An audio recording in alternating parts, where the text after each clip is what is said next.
Hello, everybody, and welcome to episode 8 of the Squadron podcast. Let's go! We're back for another week of mania, madness, Star Wars Unlimited, decks.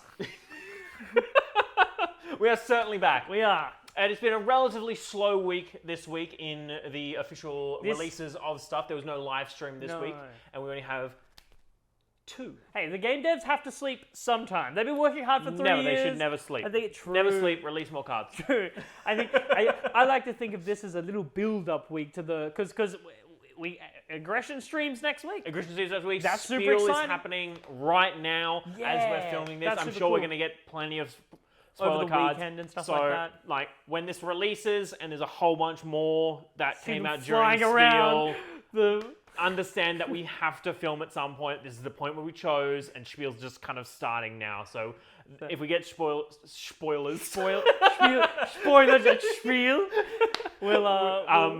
then we're not going to be talking about them this week. We will be talking about them next week with the aggression stream. Means that you just get more content next week. It's going to be a lot of content next week, hopefully. But this week we have some interesting stuff to talk about. We're not going to take a week off like the live streams. We don't do that. We go every single week and don't sleep because we also have jobs. I don't work. I only think about Star Wars Unlimited. I sit at home, I sit on my couch, and that's just all I think about until I come and record. That's a lie. That's a full-blown lie. No, I have to work so I can pay for this. Exactly. I need to pay for my boxes. But what we're going to be talking about is a little bit of a cheeky meta kind of update, where the meta's at currently, what decks are kind of sitting on top of the pedestals at the moment. Obviously, very limited card pool. Very limited. But we think it's going to be fun. And we can kind of talk about our predictions of where it's kind of going and what's going to be as full set kind of comes more into play. But it's going to be a really interesting thing, so hang around and we'll talk about that a little bit later. But firstly, let's get into the spoilers. The spoilers indeed. 2 spoilers.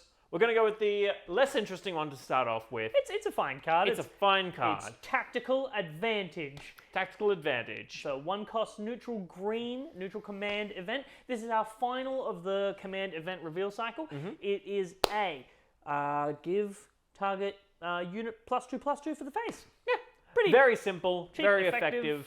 1 cost. It's another cost sink. If you're playing Boba Fett, for instance, you can buff one of your units. You could remove a unit, get your resource back with his ability, and then you have another cost sink to put it into. Right? That's fine. That's a good use. You can make it a little bit more aggressive. I don't think anyone would turn their nose up to +2/+2 on Fett's Fire Spray. I can imagine there's going to be a few different plays where you can +2/+2 unit and then Overwhelming Barrage on top of that to get that extra damage. That's going to be really powerful.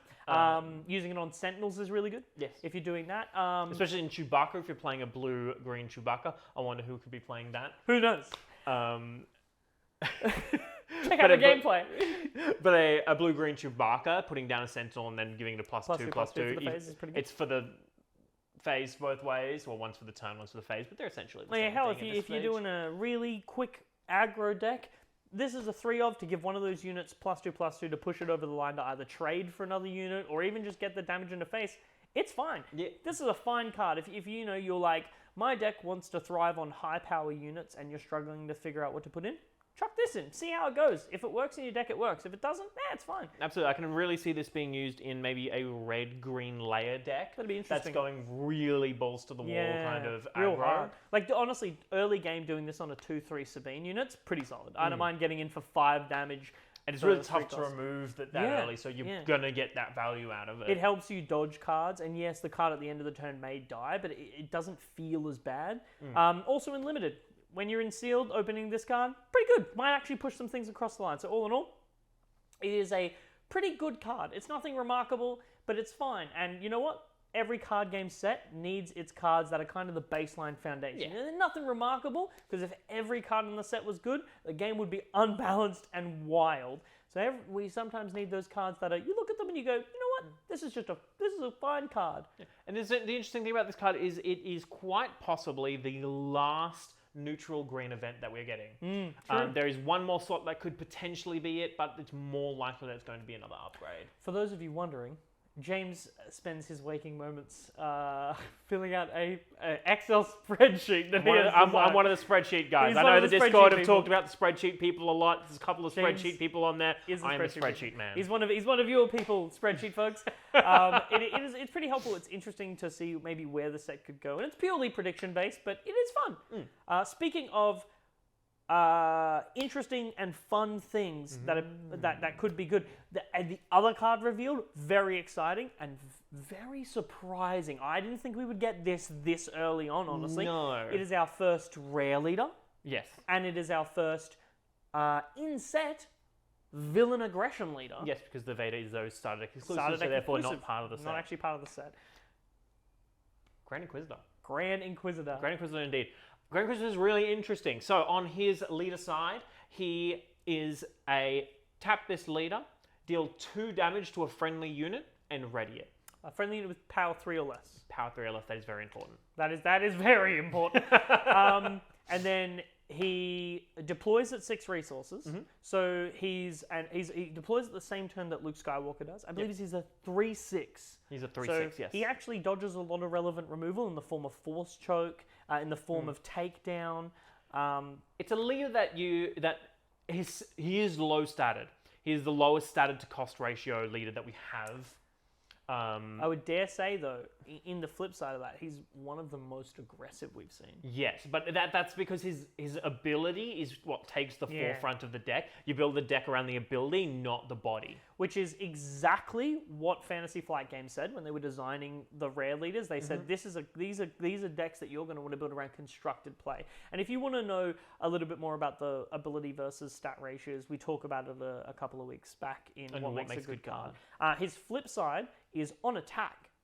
Deal 1 damage to a friendly unit with power 3 or less and ready it. So the damage cap gets reduced by 1. You get in there for an attack for 3 damage as well. I love Rebels. It's awesome to see a Rebels villain. I know we might get Thrawn. I know we've seen his art. He could be a leader. We've seen his art. We've seen a poster. We've seen everything about him except the card. Except the card. Give me Thrawn. But he could be a leader. If he's not, it's still cool to see a Rebels card getting a leader. And honestly, one of my favorite villains. Fallen Jedi are such an interesting concept to me. Let's talk a bit about what pairs really well with this card. My first thoughts, he's a Force unit. It binds all things is really good with him. Yes, especially with you damaging your allies, kind of like that. Heal it, pass that damage back off. Yeah. Tap it, deal 2, or attack, deal 1 to your unit, and then heal it for 3, ping it again. This deck could synergize really well with a Death Trooper as well. Again, like we spoke about that earlier, where we were going to see blues. Blue-red seems to be at the moment the most kind of use you get out of this leader. Things like Relentless. Yeah. Not Relentless. Resilient, sorry. Giving the +3 health is really good. Yeah, especially when you're damaging your unit, that extra health just lets you untap them more often, and isn't increasing that power, so it doesn't take them out of that range, like a entrenched would, for instance. And they can still hit the base. I think I like it binds all things in this deck because it's one of my favorite cards, but I think it actually really shines in this deck because your leader is a Force unit. Hopefully we get some more like low to the ground. I think on our wish list now is just a unique Inquisitor unit. 7th sister, 6th brother, something like that. Give us one of them. But that is an interesting concept. And once again, another leader that runs Force Choke. And as we know, that card's amazing. Yeah, absolutely. I've done quite a bit of testing with it. I'm going to be playing in this week's gameplay video, so please check that out if you want to check out this leader in action. 2 really interesting decks, especially with this fresh leader. Yeah, absolutely. Really cool. He's a leader you cannot claim early against, is a really interesting thing that I have found. He sets up a lot of combos on board that aren't necessarily visible to your opponent. Because I'm going to use this card in my hand, do this, ready it, blah, blah, blah, and stuff like that. So you can play stuff, damage it, ready it immediately. Things like Rugged Survivors are huge for that. Such a good card for that. Being able to swing, draw a card when that leader's deployed, and then swing with your leader, untap that Rugged Survivors, draw another card for damage. And what in that turn you're dealing, if you hit with the Rugged Survivors first, you get 3 from your leader, and then 5 from your Rugged Survivors. That's an insane amount of damage and 2 cards. Especially when you factor in stuff like you can do some really cheeky things with Rugged Survivors, like Putting resilient on it. resilient on it into force choking your own Rugged Survivors Just for to deal one, heaps of and damage. then swinging for, I believe that's 10 damage. Yeah, and you get to draw a card from both of those cards. One from your force choke, one from your leader if it's deployed. It's really interesting, right? Because this leader adds such a good dynamic to the game where this game is inherently action by action based system. It's what it's designed around.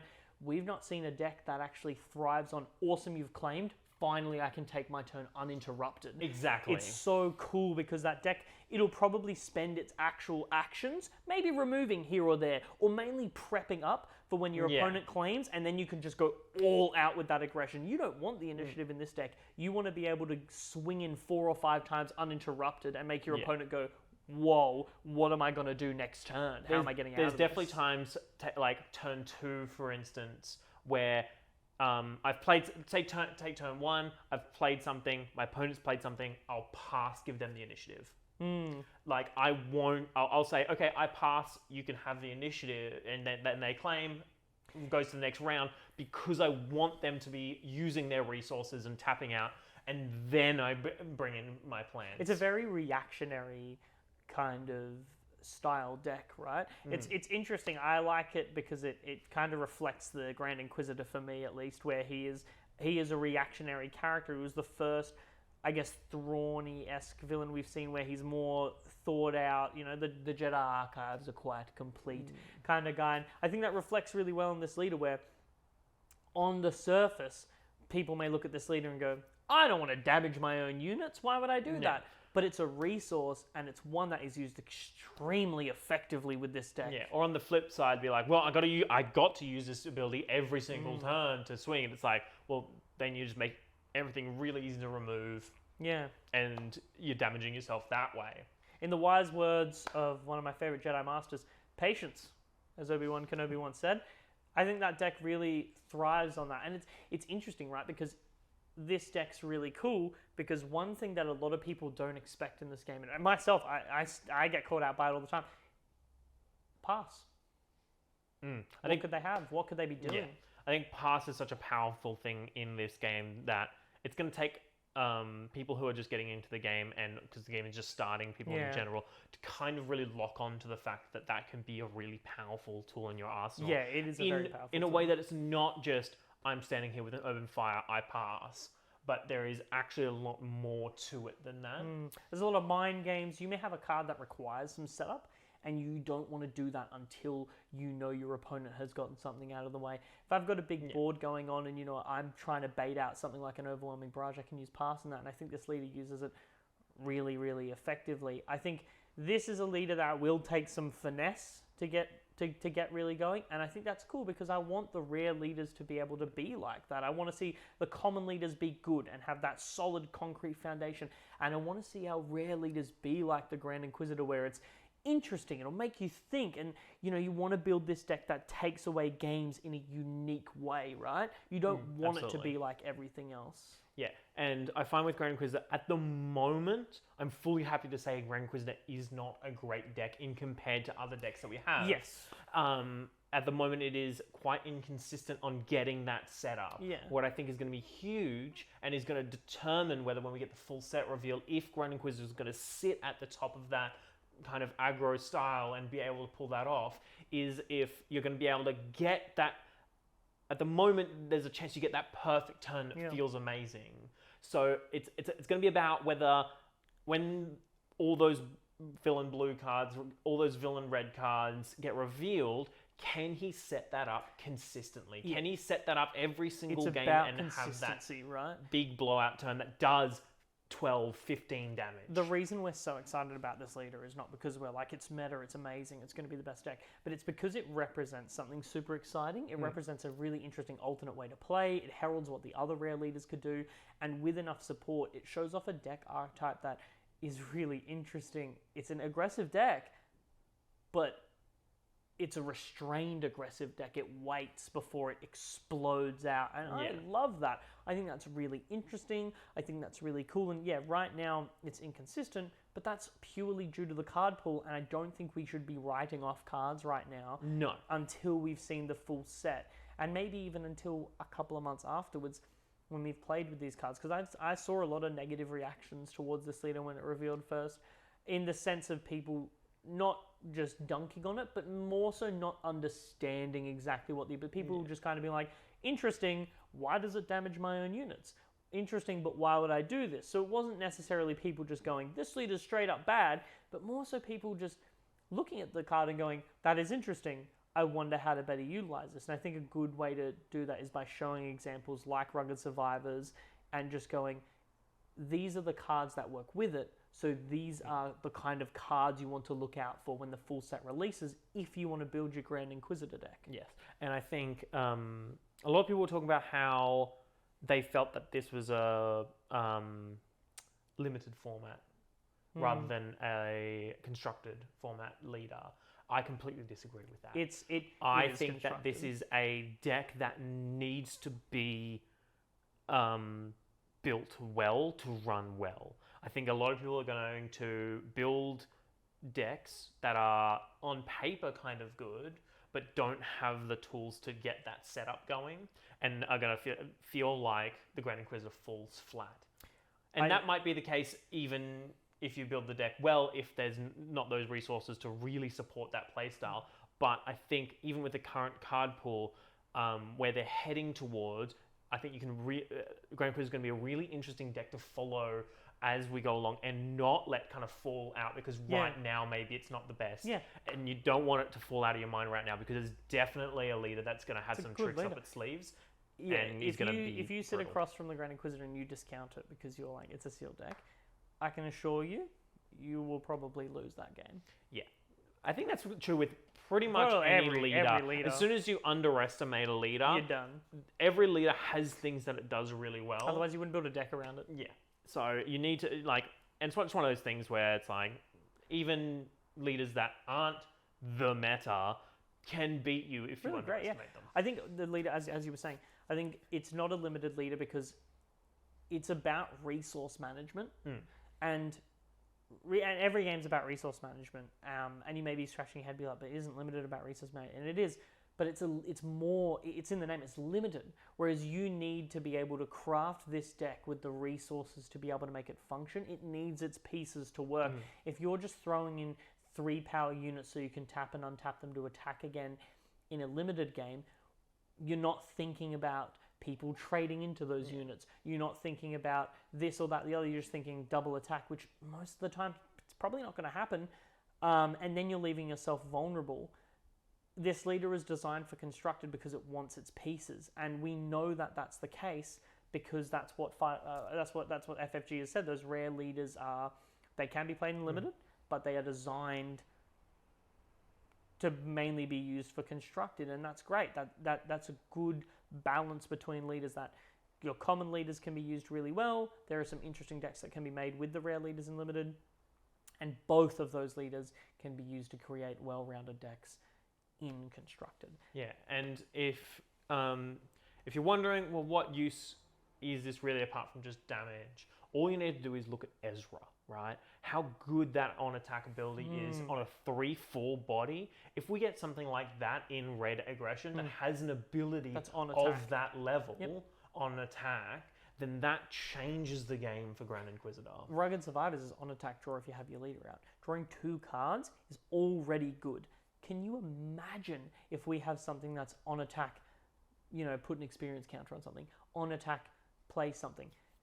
A crackpot theory, on attack, get a unit back from your discard pile to your hand. Stuff like that is insane. If we got a card like that, you could easily just cycle between them, right? You could just be attack, get a unit back, play that unit, attack, get a unit back, and just we could see some really interesting plays with a deck like that. And I think underestimating this leader because you need to think about that the life on your cards is a resource and not just my cards hit 0, it's dead. You can use that, and this leader I think really incentivizes. So if you out there want to expand your knowledge a bit and you want to try out a deck that honestly is more difficult, I encourage you to, when that full set reveal comes out, look to the Grand Inquisitor, look at this deck and go, I want to play something that tests my brain play this deck. This deck is for you if you want to do that, because it's good in the right hands, and with enough practice, I reckon it's going to be a really strong deck if it gets the consistency it needs. Absolutely. You might have noticed that past James and Rhys have gone, and now we're future James and Rhys, and that is because we're stronger, smarter, better. We have knowledge, more power. Some would say that we have new. So what's happened is we finished recording about an hour ago. About an hour ago. And then went, that was really cool. I think we did a really good job on that one. Thanks, guys. All right. Probably our best episode yet, kind of. Absolutely. Can't wait for you guys to check it out. IGN and the Spiel event released a trailer and 4 new cards. So we decided that because it was 1 hour after filming, we just finished the gameplay, we considered, you know what? We're just going to do it. This is going to be a bit of a longer episode. You can see us on our phones for this one, because we haven't had a chance to fully grasp the new cards and fully comprehend them. Literally 5 minutes ago, we looked in the Discord and we set back up the lights, and sat back down and this is right then. So, but let's get right into it so we can get you back into the episode. First up, Fallen Lightsaber. No, the release date. The release date. Our game officially has a release date of March 8th, 2024. March 8th? That the pre-release should be March 1st, as they said a week beforehand. But we have a release date. It might be March 2nd because that'd be the Saturday. True. We have a release date, guys. We got a release date. We have a release date. Now, we do have a lot to get through. This episode is probably going to be a bit longer. So, Fallen Lightsaber. We saw it. We talked about it last week in we saw it in the Game Genius show. In the trailer for the reveal, we got it. Yep. So, take it away. So it is a 3-cost red villain upgrade attached to a non-vehicle unit, as all lightsabers are. Yep. If attached to a force unit, it gains on attack deal 1 damage to each ground unit the defending player controls. It gives +3/+3 as well. For 3! We know that's so good on a Consortium Star Vipers of 3/3. Okay, Vader needed help. I mean, we literally talk about it in this episode about Darth Vader being great. I'm running 2 Vader's lightsaber and 2 of this. Yep. It is a hell of an upgrade. That's amazing. You could, in the same turn you flip Vader, get both of these onto him. Oh. Yep. And that is foul. You could get this, the lightsaber, and swing with a Snowtrooper Lieutenant with Vader. Do you know how much...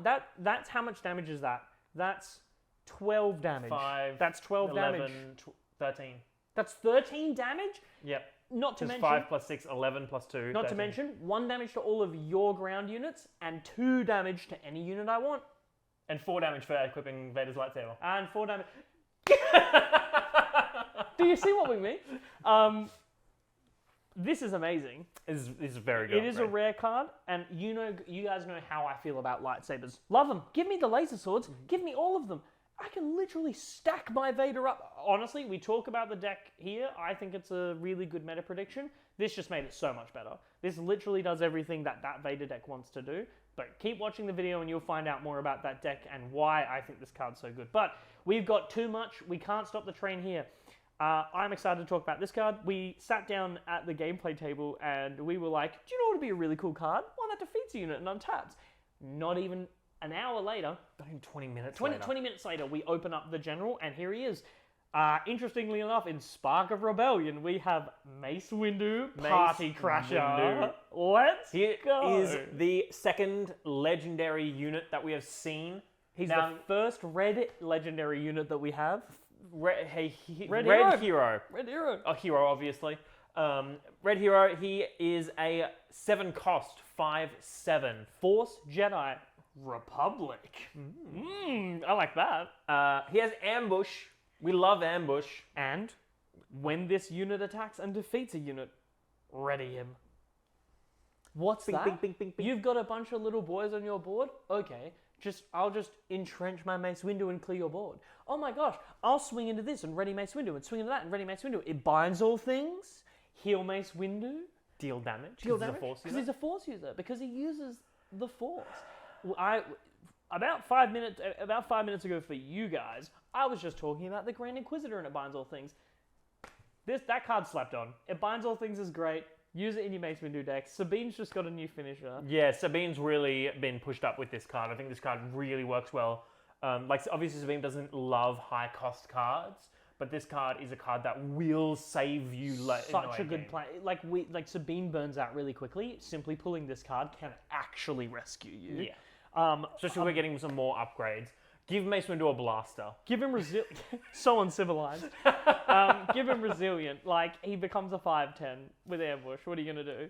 I think that's amazing. I think it is a bit interesting that we're seeing a Republic character in Spark of Rebellion, but who cares? It's Mace Windu. The man has a purple lightsaber, and he defeats a Sith Lord. Now, probably Do we get one leader?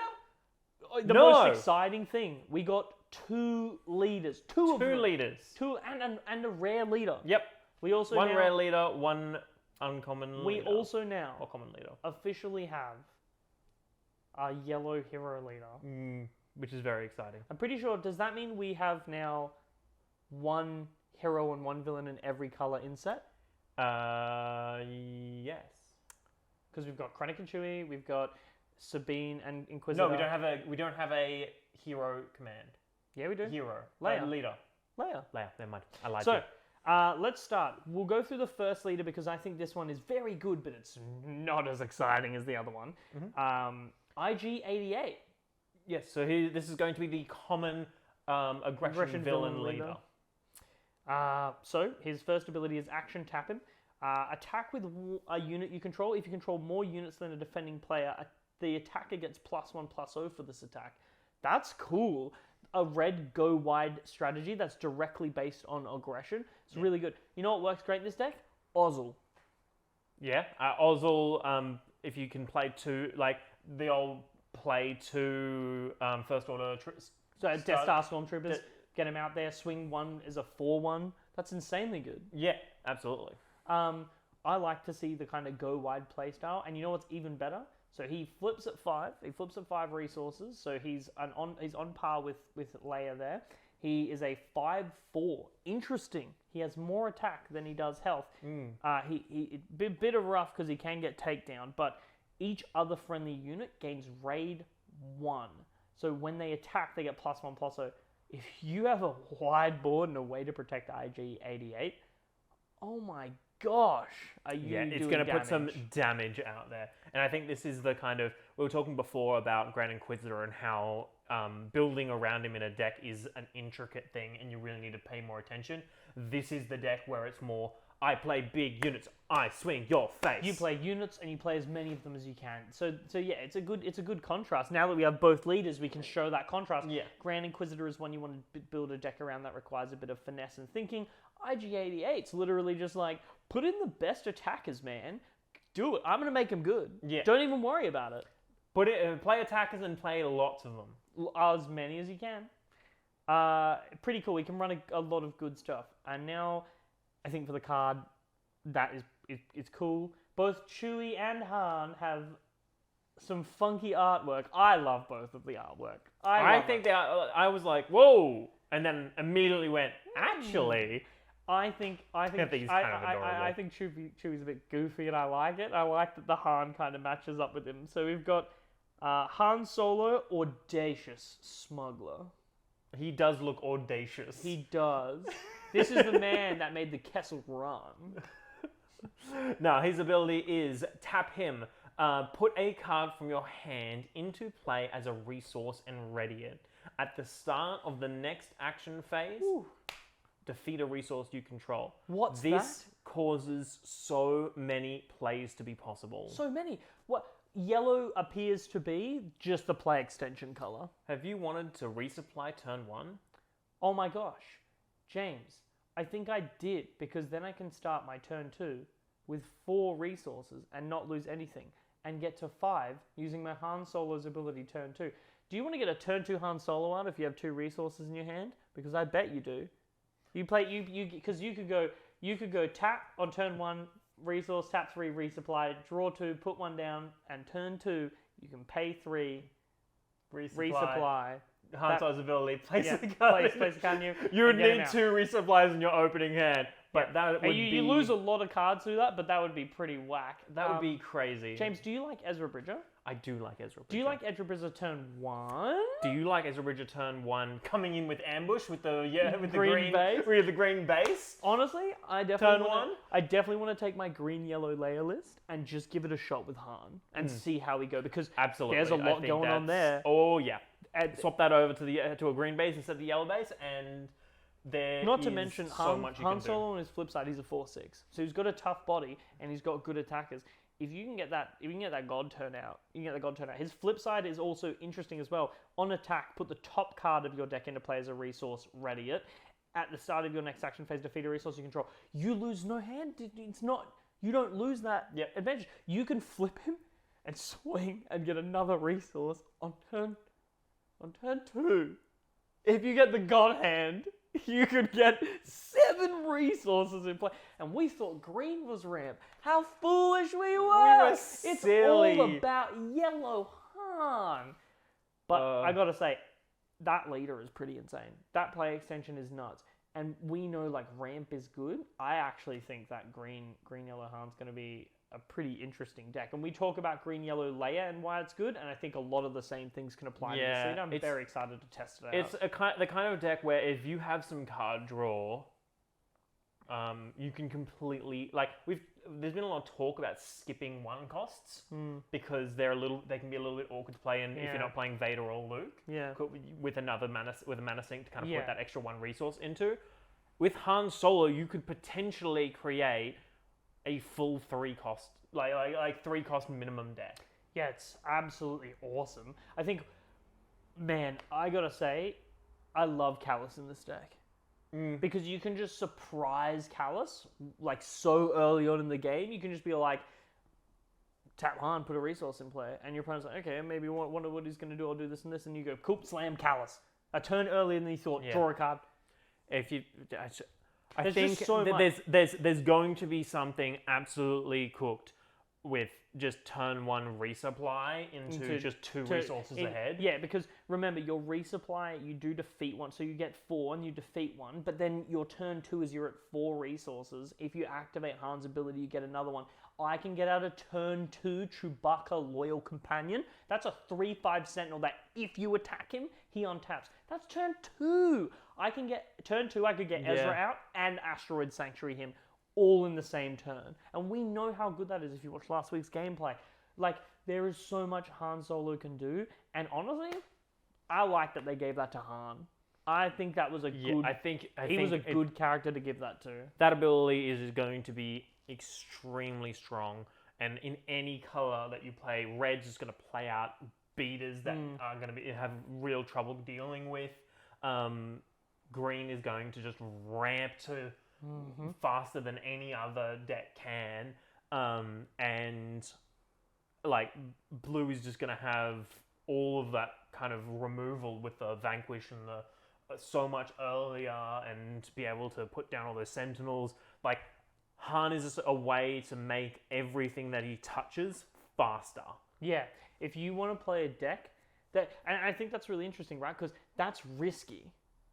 Because you're gambling your hand size and your resources for that payoff. And like, honestly, it's so powerful, but it's risky too, which again is why he's a rare leader. You've got to build that deck around him to be good.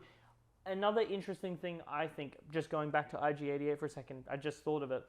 I actually reckon that a real low-to-the-ground, aggressive red-yellow IG-88 deck would look pretty good. Just spamming TIE Fighters, spamming, like, Death Star Stormtroopers, getting surprise attacks in, playing your Snowtrooper Lieutenants. Like, you don't really care at that point, right? You just want to go base and try to get it as hard as you can. I definitely think IG-88 is the first time we've really been incentivized to play 1-drops and play just turn 1, Death Star Stormtrooper and a TIE Fighter. I'm actually kind of upset that we don't have more 1-drops now, because I'll be honest, I'm already thinking like 1-drop spam for IG-88. That's pretty fun. Well, according to the spreadsheet lads, we do have one more villain red 1-drop coming. So please give me now for IG-88. So that's all of the Wow. new stuff, but we're going to be sending you back to your regularly scheduled podcast. Speaking of consistency. Speaking of consistency. So, we're going to be talking... That is it for the spoilers for this week. It's just 2 week. spoilers. I know we went on about them a little bit, but that Grand Inquisitor is a really exciting card that we're very excited about. It's our first rare leader. It's really interesting. And the other ones will be flying around at the top when they inevitably get released after today. Hopefully none. Hopefully but, none. You know. But... So, we're going to be talking about kind of where the meta of the current card pool is sitting and where we think that's going to be going. Yeah.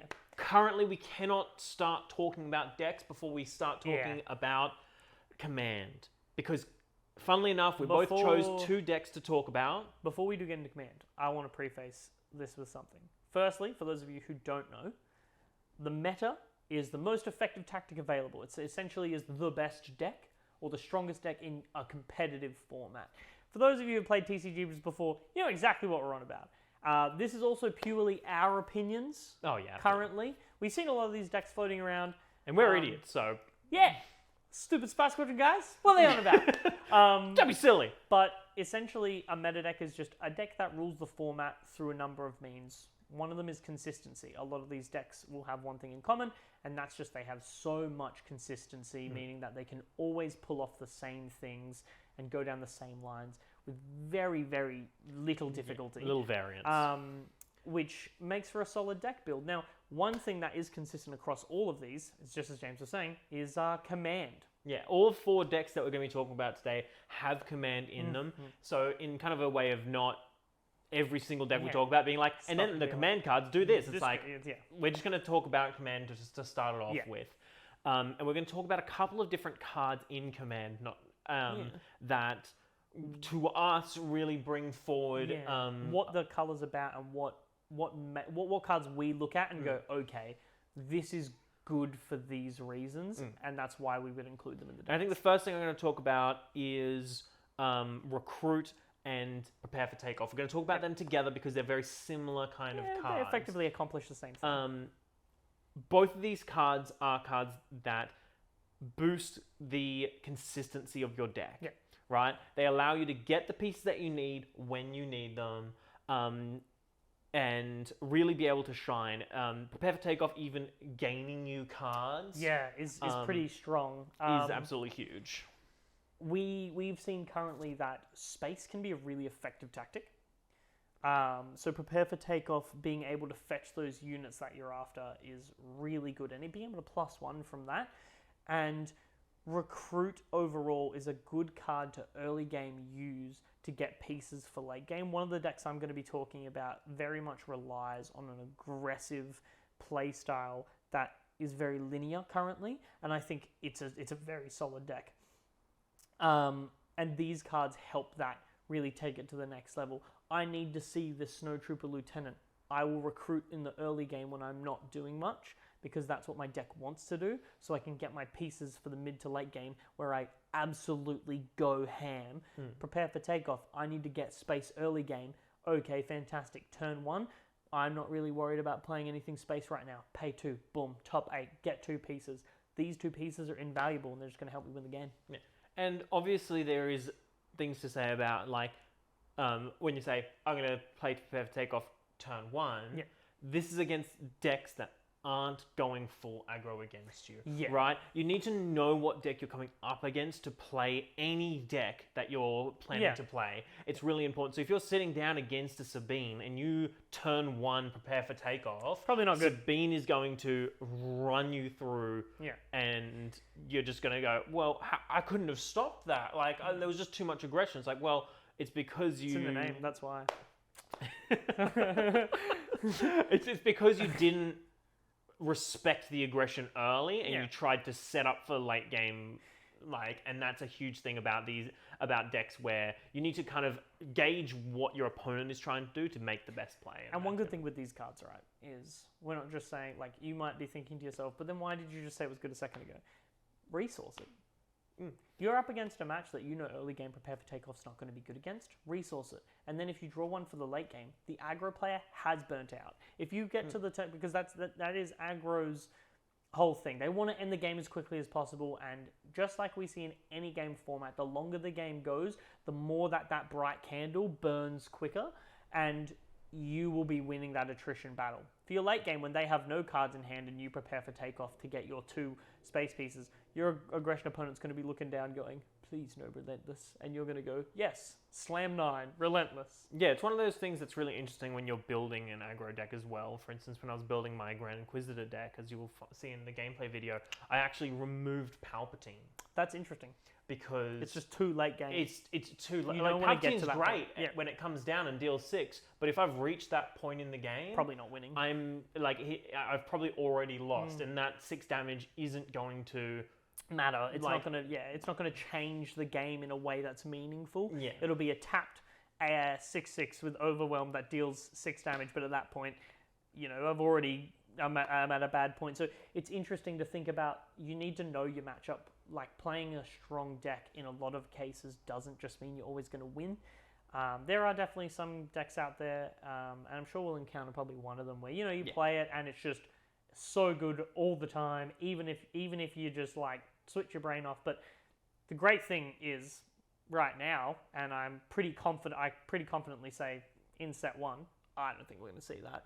No, there's usually that kind of takes the aggro spot of a switch off brain kind of deck of play swing, play swing, play swing, play swing. And I feel like that's especially with the turn for turn, even cards coming in tapped, cards coming in exhausted is also something that's like that slows that down. And it also, because aggro in this game is really interesting. I've seen a lot of people say that aggro in this game doesn't exist or it can't function, and I disagree. It wouldn't be included if it couldn't function. So we will definitely see really powerful aggro strategies. It just may not be. It may be comparatively unorthodox to what we normally see, and I think that's good. But now that we've talked a little bit about, we have one more card to talk about in green. Overwhelming barrage. It is too good. The best removal in the game. I would dare say it's the best card in the game currently. Yes. And that is why you will see 3 of our 4 decks have that villain green. As a 3-off. And it's just playset. running Overwhelming Barrage. I've seen so many people who talk about how Overwhelming Barrage won them the game, Overwhelming Barrage swung the game for them in their favor.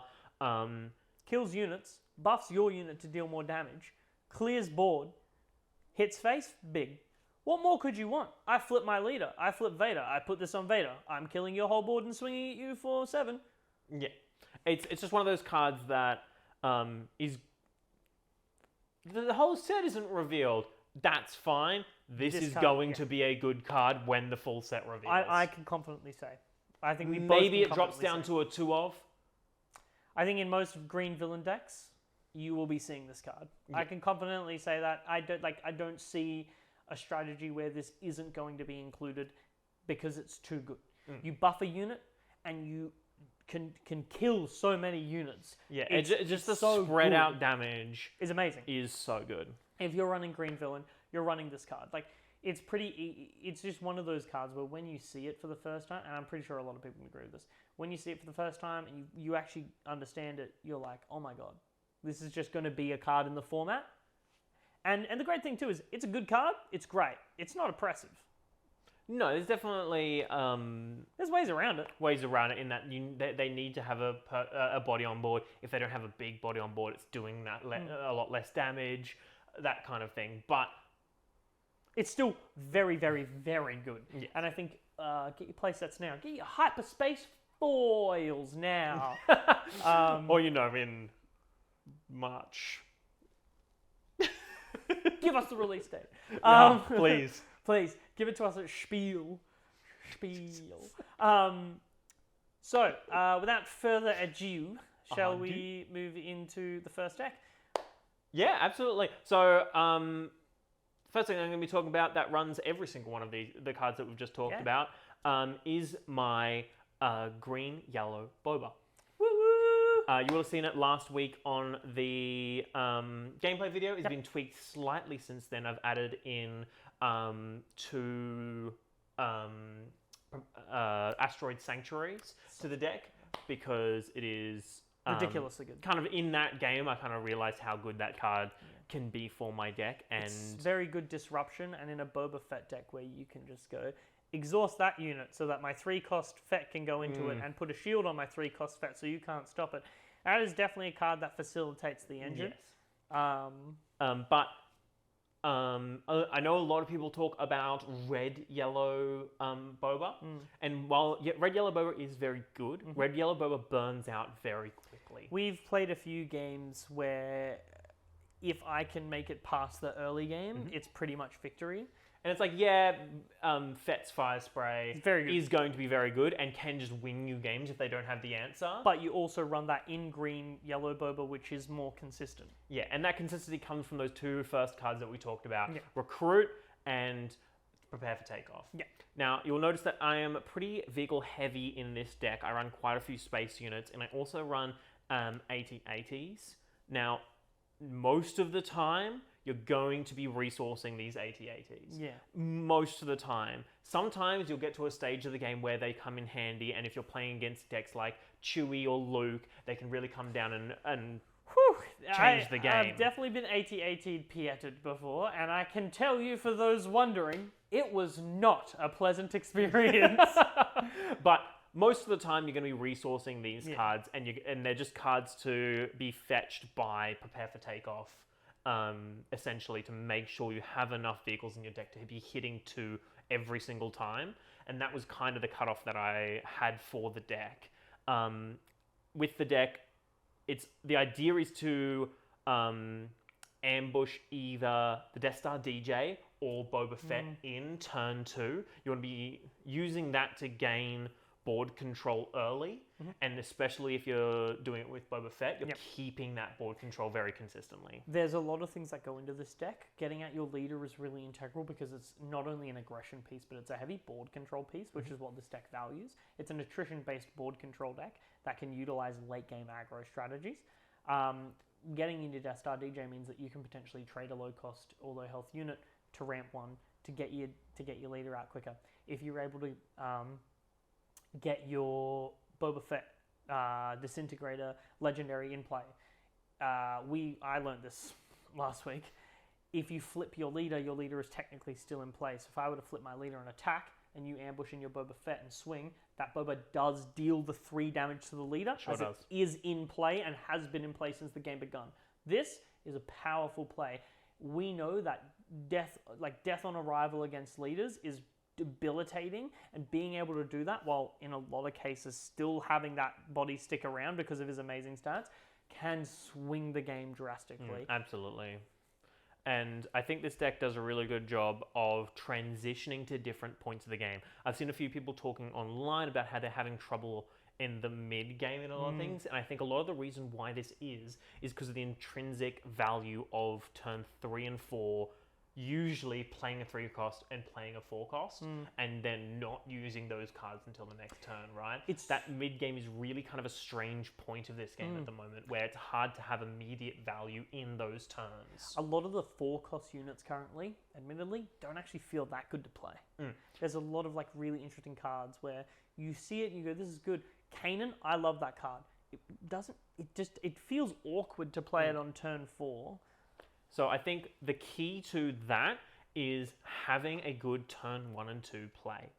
Having a good turn 1 play that can keep you board control, and having a turn 2 play, whether it be that Fett or another 2-drop that you have, if you didn't manage to get Fett, which Recruit really helps with. So generally what you can do is kind of do stuff like play Recruit, swing with the turn 1 play that you dropped to trade with your opponent, untapping that 1 and then playing that Fett out is a really cool way to kind of use that ability, and that goes into a lot of the reason why I don't mind running so many of the events in this deck. It's interesting. That's what we were discussing this after our game last week. Red-Yellow Boba Fett's got some really good cards, but it doesn't have a lot of good resource sinks. It doesn't have a lot of good payoffs. A lot of your cards are removal, untap, untap, untap. You've removed your opponent's board. What are you doing now? Green Fett has recruits. I'm going to remove this unit. I'm going to untap 1. I'm going to pay 1. I'm going to top 5 and get my Fet's Fire Spray. You are using Recruit, you're using Prepare for Takeoff, and you're sinking resources into a card that realistically is going to really bump your consistency and help you out. And as we said, consistency really makes decks, because if you're able to continuously get off strong plays, it means you've got all the options. It means you're able to utilize your deck to its most effective and be able to trump decks that actually may not have a game plan as consistent as yours. If they can't pull off their bombs all the time, but you're able to get your Fet's Fire Spray out every game, that's looking great for you. Yeah, and what I was saying before is the reason why you'll see so many 2 costs in this deck. So you'll see that Viper Probe Droid, Yularen, Piet, and I believe there's another one that is just blanking on me right now, but there is definitely a lot of those turn 1 plays. And it was because early on I didn't really have those, and I ended up having to recruit or prepare for takeoff a lot in those first turns, which just did not feel good against those early aggro decks, and meant when I went into that mid game I didn't have that board control early and so that's what created that weird mid game for me. Yeah, and then you can put in interesting cards like to make up for that, as James was saying. You've got your Viper Probe Droid. I think this card's really underrated. It's a 2-cost 3/2. It's probably one of the best early game trading units in the game. Yeah. And it gives you it gives you hand information on your opponent. It's pretty solid stuff to have. Not to mention, Piet's really solid in this deck. A 1-cost 1/4 is amazing. Yularen, actually, you do get a lot of value off of Yularen in this deck. It's a surprising amount of green units, both early and late game. Mm-hmm. And one card that I really want to highlight, and one card that I think is going to be in... Because Viper Probe Droid and Piet and this card are actually in all... This card I'm about to mention is in all 4 of the decks. It's Callus. Yes, Callus usually run as a 2-of in most of the decks. I run as a 2-of. I run as a 2-of in both of the decks I'm going to talk about. He's just a... Good card. Yeah. And let's move on to what your first deck now, because I think we kind of encapsulate if we're moving on to you. Yeah. We've kind of talked about what that kind of encapsulates. We're discussing Callus now. I think one deck that I want to discuss that's really powerful is, I'll save the deck that I want to talk about the most for last, but is Red Green Vader. The Vader leader is incredibly consistent. It's powerful. It has an ability that, it has a prerequisite, but the prerequisite essentially play a card. You're incentivized to play a card because that's what you play the game, and you get a payoff for pinging off shields, taking out low-cost units, dealing early game damage to the base, which really does add up. There have been games where I've played against Vader and I've done all my resources to remove it, but it gets put in the leader zone and I'm at 2 health, and the next turn, I pass and I get pinged for 1 or swung at for 1, or, I just have to sit there and wait for 2 turns because Vader can just go play a card, tap, deal you 1 damage. But then he flips. And when he flips, he's probably one of the best bodies in the game. Oh, absolutely. A 5/8 is ridiculous. With inbuilt board control. Yeah. On attack, deal 2 damage to any unit. That's amazing. But that's not what makes this deck amazing. No. It is an amazing part of the deck, but it is, as we said, just a part of the deck. This deck really revolves around kind of a mix between removal and aggro, and really kind of synergizes those 2 things really well together into this kind of thing where you're not just removing everything someone's placing down and not playing your own units, and you're not just rushing your own units, and has that really nice synergy. And I think one of the really key things to talk about with this deck is that it's a starter deck. Yeah. This is a starter deck. This red-green... Most of the pieces that you're going to get are going to come from the starter deck. I mean, the deck, I kind of view it as almost a combo deck, where every game I'm playing that deck, I'm wanting to get to the same thing. Vader with a lightsaber and Snowtrooper Lieutenant to swing. It's so much damage. It's a ridiculous amount of damage. It's so effective. It like, lightsaber is amazing. On Vader, it's ridiculous. And without that kind of waylay or vanquish to be able to remove him immediately because it's both of those state non-leader units. Yeah. It becomes really hard to get the damage to remove him before he's had a significant advantage. You can't even force choke or take down Vader because his health is just too much. Yeah, I think the only thing that I've seen that really effectively kind of deals with him on those kind of first few turns is things like Leia and Asteroid Sanctuary, just saying, just tap him. I don't want to deal with him. You need to be able to stall Vader to get your pieces to deal with it, because you need to be able to get that turn to have a plan. Yeah, it's more to win around him rather than win through him kind of thing. He's a brick wall, and he's so good at it that a lot of the time I find players, when I just flip Vader, they're like, oh my god, what do I do? How do I get around this? Like even if you prepare for Vader a lot of the time, you can't. It's really cool because, that's what he is. He's a big Sith Lord, all I'm surrounded by is fear and dead men. And I think, again, as James said, your pieces for this deck is your Vader leader, your 3 Vader's lightsabers, your Force chokes, your Tarkin Juniors from the starter deck to be able to search. Buy a starter deck. It's all in there. Buy a starter deck, get a couple of packs, or buy some singles, or trade some singles with your you're probably just going to need to put a few more pieces in there to take. You've got that deck, and that deck's competitive, and that deck is great. And obviously, as we said, this is with a limited card pool. This is just our opinion, but it's the fact is, they wouldn't be creating the starter decks without them being kind of solid, and we've already seen that they are solid. We know Luke's a good leader. I think Vader just takes the edge out of it. Yeah, absolutely, and it's that villain just kind of has that extra removal that's really like in that deck. I run like Recruit as well to get the early game pieces. I run Force Choke, Overwhelming Barrage. It's just so good. There's just so much there. Yeah, and there's just those red pieces like the First Order Stormtrooper and Snow Trooper Lieutenant, all that kind of stuff are both just huge pieces that can get a lot of damage down early, so that when Vader does come down, it's already kind of a weakened base that he can really just take swaths out of. Yeah. I think speaking of the strength of villainy, let's talk about your next deck. Absolutely. So my next deck is kind of a we had multiple ways we could go with it, kind of thing. We didn't want to. I didn't want to say the same color combination. We're talking very similar things.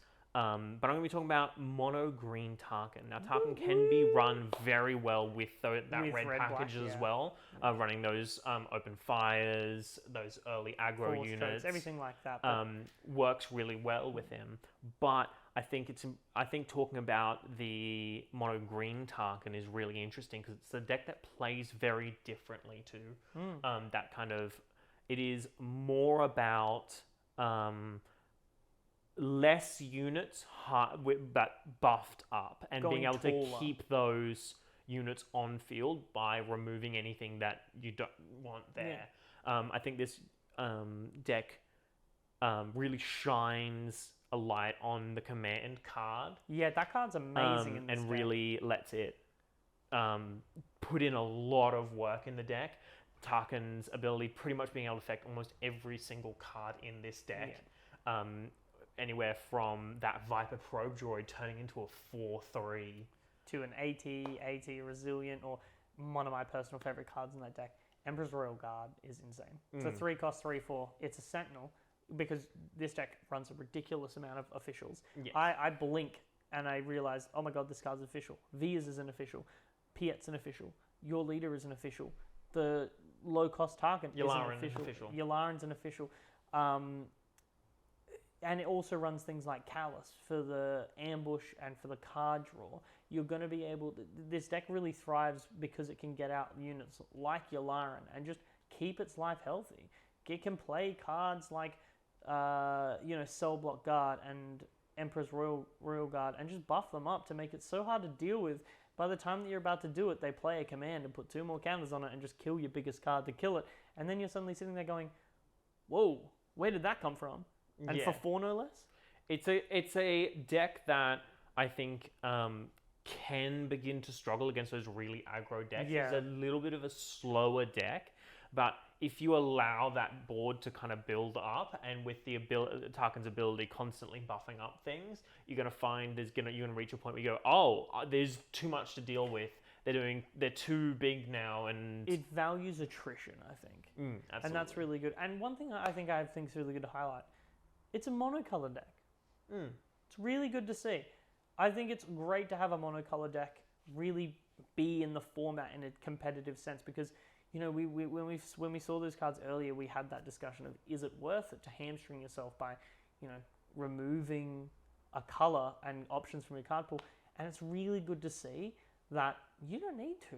You can run one color and you're not losing anything. Your color can come out of its own and make a deck that, if I'm sitting across from it, I'm going to have a hard time, and I need to really buckle down and think about it. Yeah, it's one of those interesting ones where whether you run the ambush base or the 30 health base, it's a flip of a coin. That really comes down to personal preference on that one. Whereas the Boba, you want to run that 25 health base. Yeah, you that ambush is really coming into play. It's too good to not use with units like Death Star DJ and Fett. Whereas in this game, if you find yourself being a playstyle where you prefer the 5 health against aggro matchups, sweet. If you find yourself in a playstyle where you're like, I would rather, get my own Death Star DJ out and swing, I would rather get, this card out to ambush or something like that, do it. That's fine. And it doesn't really take away from the game plan. It just gives you another option if you want it.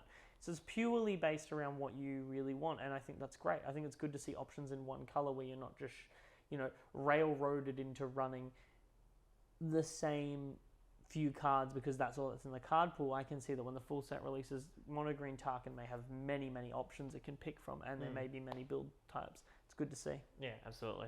Shall we move on to your final deck? I know it's your favorite deck at the moment. It's my favorite deck.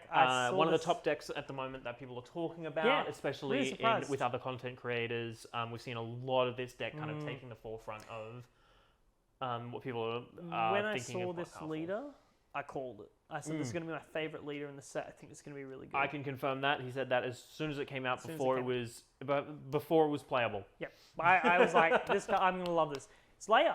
It's our only hero deck. It's yellow Leia, yellow-green Leia. This deck is awesome. I built this a little while ago before we got Ezra and everything like that, which I think is really, really what propelled it to being good. Ezra is ridiculous. Ezra is such a powerful card. I built this a little while ago and I was like, there are pieces here. This is going to be good. I think when we get some more cards for it, it's good. And I played it last week on gameplay, and we played a couple games off camera, and I got to say, it's great. Like, I would say yellow-green Fett's really strong, and I think we're at like a 50-50 win rate between those two decks. Yeah, I think with the added Asteroid Sanctuary, it might push Fett up a little bit, but it's so close that I wouldn't say that Fett is like the better deck for sure. It's like it can flip. It goes either way, and I think there's a number of reasons for that. Firstly, action cheating is amazing. Yes. In any capacity, we know action cheating is good. If you played Star Wars Destiny. The force choke. Force speed. So being able to get out attacks where you're like, boom, boom. And man, I gotta say, if you like, Ezra makes this deck. He's a rebel, and he is a 3/4, and he comes out for 3. The amount of times, like in our last gameplay video is a good example. Swung with Leia, swung with Ezra, Asteroid Sanctuary up the top. Swung with Leia, swung with Ezra, surprise strike off the top. Like... If you go back and watch the last gameplay video, I constantly tried to remove those shields from Ezra so that I could kill him. Yeah, I didn't get the open fire to be able to take care of him early, but... You were green, no open fire. I was green, there was no open fire. That would be why I didn't find it. But the swings and things like that early, right? But every single turn, Ezra swung at my base. Ezra did, I believe, 15 damage to my base that turn. That's that insane. game. And only didn't play the top card once when it was that Han Solo. Possibly twice, but I believe once. Yeah. So the value that Ezra had in that game was huge. I think there's a lot of underrated hero cards. I think there's a lot of overrated hero cards. I, for one, have cut R2-D2 from the deck, which I see a lot of people still running. I'm going to be honest with you guys, I don't think R2-D2 is that good in this deck. R2 is a 1 cost. I don't have a lot of other 1 costs. if I'm playing R2D2, I have one resource that's wasted. And looking at the top card of my deck may seem like it synergizes with Ezra really well, but it honestly doesn't. It feels really clunky, and I would rather have C-3PO because in the instance that I guess 2 or 3, which is a high, that's my curve, is 2 or 3, I'm going to be drawing a card. I feel like I draw a card maybe 60% of the time with C-3PO just by naming 2 or 3. So I feel like C-3PO's got it. It is pretty good because you don't want to be wasting resources, and he's a good consistency bump. Taking out R2, I found the deck really curves out a lot nicer because I'm not missing it. It didn't do anything for me. Whereas now I'm running wing leaders and stuff like that. I already had them in, and it's a great card. Buffing Leia with wing leader is an incredibly good play. Buffing Ezra with a wing leader is a ridiculously good play, but utilizing the events in the way you do is great. Being able to surprise strike is amazing. Home 1, I find, is a really effective card, and not because it's a good late game beater. I think that people who have said Home 1 is a good beater, it's fair. It's a 7/7 body. It's great, but I don't run it for that. I'm running Home 1 because I'm playing it, and in my last turn, I'm getting a Fleet Lieutenant from the bin, and I'm going to swing with my leader and restore 1. I'm going to swing with my Ezra and restore 1, and that's insane to just be able to recycle units that are helpful. Oh my god, I need to see Ezra play it with Home 1. Oh my god, I need to see Admiral Akbar, who is amazing.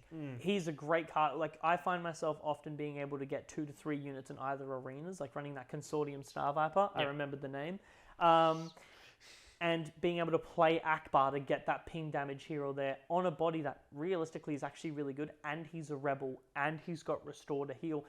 It's really good. And the deck is really consistent. It's really, I never find myself not having cards I don't want. I never find myself missing cards. I will always have a rebel to swing with, and it will always feel good. Yeah, and that comes back down to the deck building of it. There are a lot of rebels that you're gonna see. A lot of low-cost rebels. Yeah, but also running that prepare for takeoff to find those X-Wings and Consortium Star Vipers, wing leaders. Yeah. I think it's interesting because the only non-rebel cards I have in the deck are Chewbacca and Han Solo, both at 2. Chewbacca Loyal Companion, the 5-cost Sentinel, which is a great stall piece. Honestly, I actually use Chewbacca not for the fact that he can untap and beat, but for the turns where I'm about to go and just hit you, I play Chewbacca so you can't remove my board while I do that. Absolutely. You have to waste a swing against Chewbacca, and if you're not able to kill him, great, then I can attack with him after I've swung with my Leia. Yeah. And that stuff's really powerful. I think one of my favorite things to do with the Leia leader is on the turn she's going to get deployed, because she's an aggressive flip at 5, and she has Raid 1, which I think a lot of people discount, is tap her, swing, swing, flip her, swing, swing. Like, that's a powerful play, and that's a lot of damage. Oh, yeah. I've definitely been on the receiving end of, like, 10, I believe it was 10 damage during the thing, of just a tapping of Leia for Ezra, for C-3PO, Ezra pulls a surprise strike, and it was just so much damage in just one action. And it's probably it is the only leader that can pump out that much damage before your opponent can respond to it. And it's so consistently explosive, which is I found. Like, I love Surprise Strike in my hand because I think that card's so underrated. I think if you're not running it in that deck, you're crazy. If you use it on Leia, it's 7 damage with an attack. If you've got the perfect field out, which is very easy to do, by the way. Even if you don't, if you don't have Ezra and you've got a rogue operative out, swing, surprise strike your Leia. That is 7. That is 7 damage. Swing with your rogue operative. That's 11 damage. Swing with your Ezra. That's 10 damage. And you could flip something off the top. If you're a god and you're lucky and you flip another surprise strike, that's more damage. But yeah, I think it's at the end of the day, bases only have 30 health, and being able to pump out that much damage, usually putting it around turn 4, turn 5 kind of area, that usually very consistently being able to say, okay, I'm going to put you on a very short This is a clock. Yeah. Like, there have been times where I've got my field set up and I've gone, cool, it's my turn 4, half health. Yeah.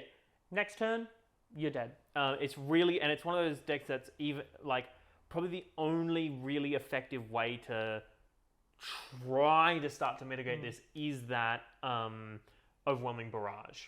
It's one of the only ways to kind of help clear that board. But with C3PO, say C3PO, Even Ezra. Rebel Rogue Operative. Rogue Operative and Ezra, that's 4 health. It's so hard to remove even with that fantastic Not even piece that, of but the removal. deck is really good at pivoting into the early game board control. If you know what your opponent's up to, Ezra's got 4 health.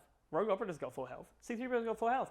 Just swing into your opponent's stuff and trade for the early game because I can safely say that deck's explosive damage is so consistent that in the early game, if I want to trade, I can late game still pull off that 15 damage. And I'm excited about this deck because I know that I'm pretty confident in that this deck it may not be meta when the full set releases. It definitely will be something you need to look out for. And every green card that's neutral or hero that we get, and every yellow card that's neutral or hero we get, just makes Leia better. Yeah, and there's a lot of those to come. So I think this deck is definitely going to get a few more buffs as we go forward.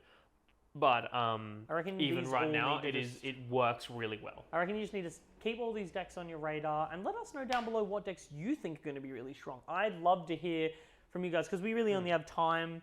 Like we're nearly time's up. We've probably gone over time. Yeah, we're just about to reach time. So, but I think let us know because we only have time to talk about 4 decks. What do you think is going to be strong? Let us know what you thought about the new cards. But that wraps up our opinionated predictions for the meta in the future. Please scream at us in the comments about how Tell wrong us why we we're are wrong. and how horrible Recruit is as a card. Well, and if you think Surprise Strike is bad, well, come at me.